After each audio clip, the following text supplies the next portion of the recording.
Hey guys, welcome back to another video where I'm going to be showing you how I'm running Avowed on the ROG Ally X and it's still getting above 60 frames per second.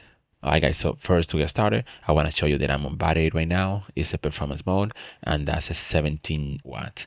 And I'm just gonna show you my graphics settings. So where you can see, I select a resolution to 900p right there, but that doesn't matter because it's using some upscaling stuff.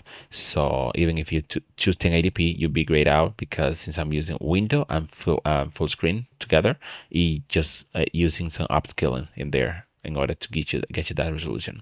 If you go on Windows, then you're gonna get that window, so it's gonna be native. But anyway, let's get into it. So, guys, please, I'm gonna ask you, please like, subscribe if you like the type of content. Hit the notification bell so you can be notified when I make other videos, and I appreciate your support. Anyway, so getting into it, let's get into it. So as you can see, my graphic settings are this. First, the first thing we're gonna do is turn off motion blur.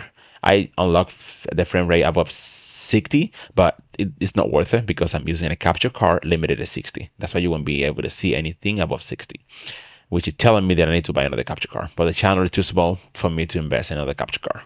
Right now, if you're using the same device that I'm using, you should be able to see more than what I'm seeing. VSync on, as usual, because the screen is pretty good. Ray tracing is off. And then AMD FSR 3, I'm using that on performance mode. You can go on quality of the stuff, but the game still looks good in performance. I see that looks good for the screen that we're using, a 1080p screen. So NVIDIA reflects low latency. You can put it on, but I turn it off.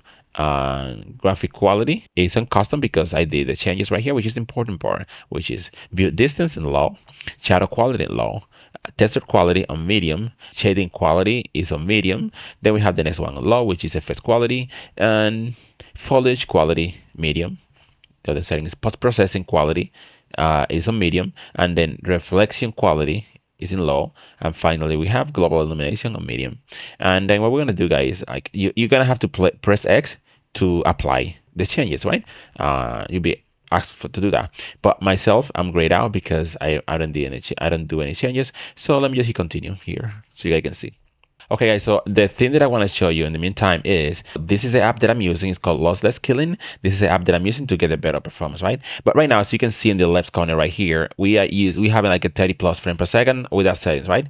And if I hit this app right here, and I want to ask you guys, if you get this app, you have to, oh, let me just not open that because it's already open. There you go. So this app right here is called Lossless Killing.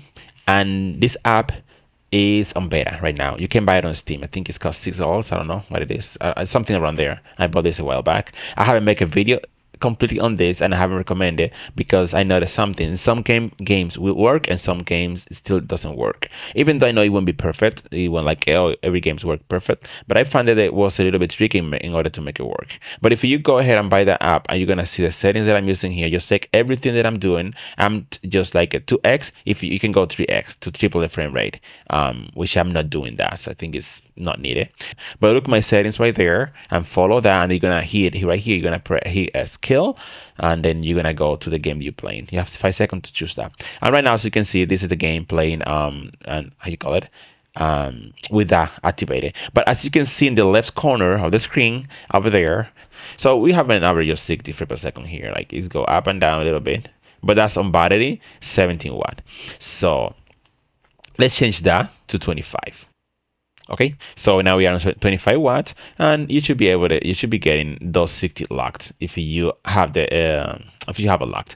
Right now I don't have a locked, so I should be getting around 75 frames per second, something around there, which I cannot show you here, guys, because the capture card is locking me to 60. I cannot go above that. I have that old capture card there I bought like 3 years ago, and I decided to use it to make this type of videos. When the channel grows a little bit more, then I will be able to buy another car to do video like this. But if you're using the same device that I'm using, you should be able to see the actual frame rate. And as I said, the game still looks good, and you're using the app. It introduced a tiny bit, but it's nothing that bother me. A little bit more of latency, but for this game, you're gonna be walking, talking, and stuff like that. This is perfect. And the combat feels good, but you're still gonna be good with the combat. So guys, that's exactly what I'm doing to get the game to run above 60 frames per second. Now, the last thing I want to show you guys, let's plug this into the electricity. As you can see there, the TDP went up to turbo. Something that I hate about this is that there's sometimes, I think it's because of the app, it gets a little bit laggy. Like right now, I lost control of my controller. But as you can see, guys, there, we are still on high. Like it should be getting like maybe 5 more frames per second than what you were getting on 25 watts. All right, guys, so we're going to leave the video there. So hopefully you like it. Please hit the like button, subscribe, and I'll see you on the next one.